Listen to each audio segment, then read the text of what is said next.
L'idea progettuale nasce da un gioco geometrico, una serie di incastri di volumi geometrici, di cui uno nascosto, un altro sovrapposto e un altro in ritiro.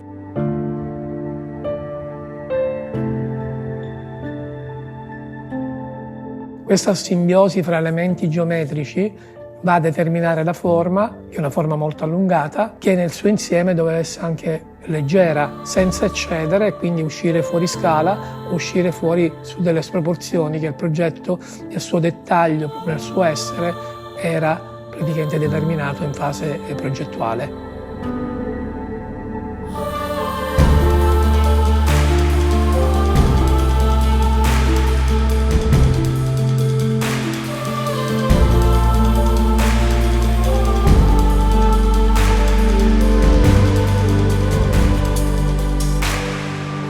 Ci troviamo in Sicilia, precisamente ad Acireale, a un paio di chilometri da Catania.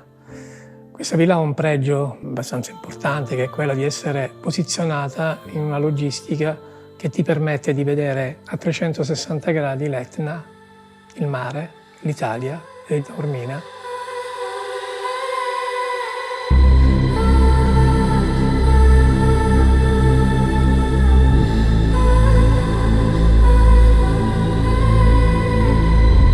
One House ha un ingresso predominante.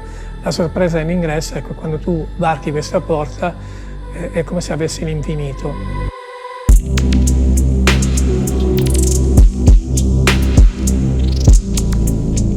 Nel momento in cui accedi in questo spazio living, il tutto può essere rappresentato in una doppia veste. La prima è con le vetrate chiuse e il secondo con le vetrate aperte, per cui questo spazio si dilata verso l'esterno, ha un rapporto inscindibile con la piscina e in questo caso il design è accompagnato all'interno e all'esterno con la stessa tipologia di arredo. Dalla zona living c'è una zona filtro di percorso che ti porta nella suddivisione per livelli della casa che si sviluppa su 3 livelli. Un livello importante appunto la quota 0, un livello interrato, seminterrato -1 e una zona sopraelevata a +1. Da questo snodo poi si arriva alla zona cucina, living, e lo spazio è un po' più privato perché la casa è sezionata per aree. E la zona intermedia invece è rappresentata dal pranzo, che appunto sta in maniera baricentrica fra la zona privata e la zona di rappresentanza. La parte più privata sta alla fine proprio per una scelta fatta insieme ai committenti per una privacy totale. Anch'essa ha il privilegio che si rivolge verso il mare, verso un orientamento perfetto, anche quello che sono gli elementi di penetrazione solare, cioè il risveglio col sole, che si trasmette poi anche nell'adiacente bagno che cammina in maniera parallelo allo spazio del dormire. Quindi questa camera è posizionata in maniera ideale sia da un punto di vista logistico sia anche da un punto di vista dimensionale, perché va a raccogliere un po' la parte terminale della longitudinalità, si erge un po' in avanti e questo andare in avanti si crea anche una sorta di privacy anche all'esterno.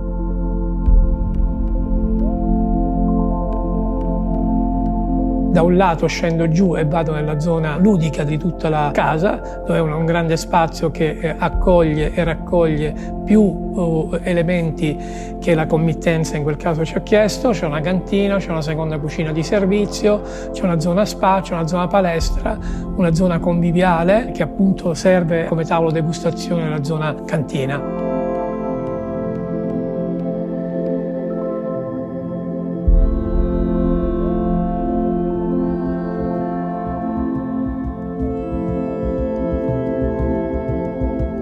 Dalla zona di distribuzione dello spazio di percorso arriviamo poi ad una zona di primo livello dove c'è una vista importante da dove vediamo l'Etna, appunto, e tutto il contesto dal verde fino al mare, a tutti gli elementi circostanti che vanno ad essere recepiti dall'interno di questo spazio. In questo livello si può tranquillamente anche arrivare attraverso una scala esterna che serve anche a collegare i vari livelli.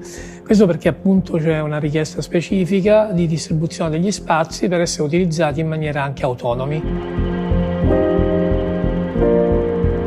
All'interno poi ci siamo soffermati su quello che è il nostro modo di fare architettura. Il 90% dei mobili sono su misura, abbiamo chiesto anche la customizzazione di alcuni elementi industriali e una ricerca formale dei materiali, dei tessuti che si potessero connettere tra di loro. Quindi c'è una ricerca molto profonda sul piano formale e anche estetico che ha sposato pienamente quello che era la volontà sia nostra che dei committenti. La dominanza è una pietra, il travertino di pavimentazione orizzontale, ma che abbiamo utilizzato anche in verticale.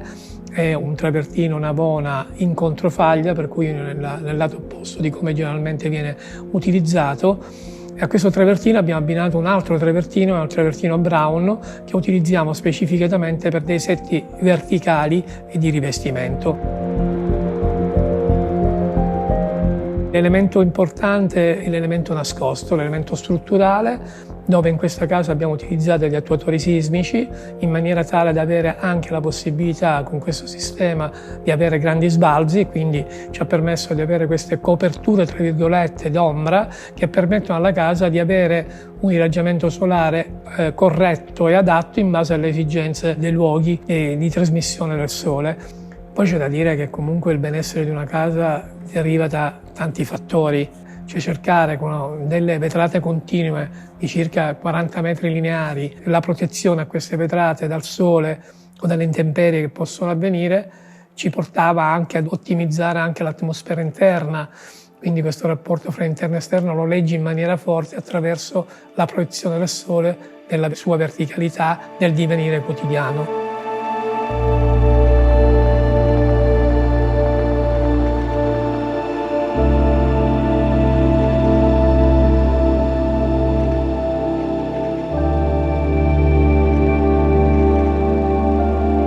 Per quanto riguarda appunto la struttura abbiamo passi importanti, la struttura va da 8 metri a 12 metri ai due lati opposti, per cui abbiamo grandi spazi liberi. L'altro elemento fondamentale sono le grandi vetrate di un'altezza sui 3,35, per cui abbiamo un'altezza importante con delle lastre a tutto pieno, quindi praticamente telai minimi. E queste vetrate si aprono tutte, per cui possiamo avere quel rapporto interno-esterno in maniera immediata in qualsiasi momento dell'anno.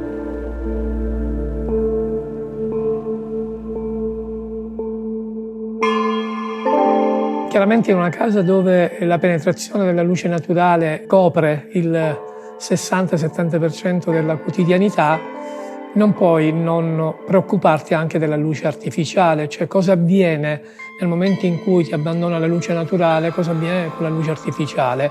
Anche qui c'è stato uno studio abbastanza profondo, coadiuvati chiaramente dai nostri collaboratori che si occupano di lighting. Siamo riusciti a dare un'intensità di luce pari all'aspetto che la casa voleva nel suo insieme, sia nel guardarla dall'esterno verso l'interno, sia nel guardarla dall'interno verso l'esterno.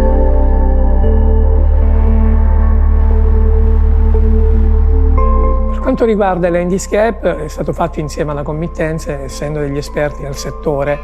E qui si è scelti, proprio per scelta tipologica, per volontà da parte del committente, di avere un giardino subtropicale.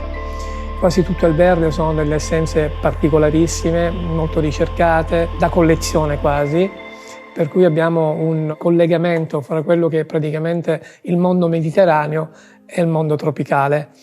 E questo ha dato sì ad un insieme che con il design e l'elemento, diciamo, della casa entrassero in totale sintonia. La villa l'abbiamo voluto chiamare One House perché secondo noi rappresenta in effetti un'opera unica, nel senso che abbiamo espresso in questa villa un po' tutto quello che rappresenta la nostra architettura negli anni e probabilmente anche nel futuro.